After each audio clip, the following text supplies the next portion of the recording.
Of course, chinek na rin naman Yeah. natin sa social media nga yung topic regarding QMP. Ang lumalabas na ngayon, kaya daw hindi lalaro itong si QMP, is yung nagiging term is nagpapapresyo daw. Pero nilinaw mo na sa ating live na wala kasing kontrata itong si QMP. So, mali yung term, mali yung narrative na nagpapapresyo itong big man na to. Sour grapes.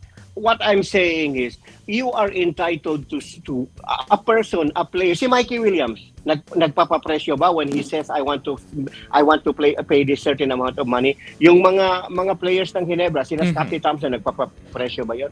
No, it's just that's the purpose of a negotiation. A player goes to management and say, boss, this is what I want to be paid, max, at saka kung pwede, meron tayong mga under the table deal. And then you make a counter offer. It's just negotiating. But if you cannot agree, that should be the end of it. It should not be, kasi nagsa-sour grape lang. Nagsa-sour grape lang yan kasi hindi nila na-sign eh. Bakit ba? Bakit ba sa Guam? When QMB played in Guam last November, grabe ang puri ni Tim Cone. Di ba? Grabe ang puri na, he's so good. He's 6'10". Oh my God, I love this guy. And then ngayon, because there's no contract and deservedly so, ayaw pumunta ni QMB, bigla na lang siyang, he chose not to play. Nagpa-presyo. That's bull crap. And this is why there needs to be transparency, boss. Before ko pinasabog yung mga story today about Kai Soto and QMB, I have asked the SBP multiple times. I texted Tim Cone multiple times. And the reason for that is hindi ako nagmamarites.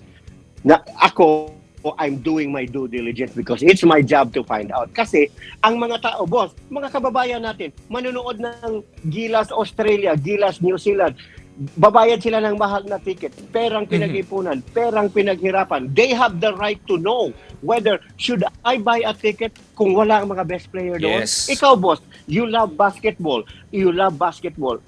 Bibili ka ba ng ticket kung alam mo wala si Kai at sa QMB? Na sigurado tayong tambakan. It's just a waste of money. Sa TV na lang ako manood. And there's also another aspect, boss. Sports gambling is legalized now. Mga tao gusto din malaman before ako pupusta sa Pilipinas because I love my loyalty to the country. Before ako pupusta, gusto ko malaman kung nandoon ba si Kai, nandoon ba si QMB. And this is the reason why tahimik na tahimik sila, boss. Kasi pala, opted out na pala yung dalawa. So where is the transparency? Yun lang ang hiningi natin in behalf of the fans. Kasi the fans cannot talk directly to the SBP. Tayo ang bridge, tayo ang conduit, ang media. Ang trabaho natin yan. Yes. So, again...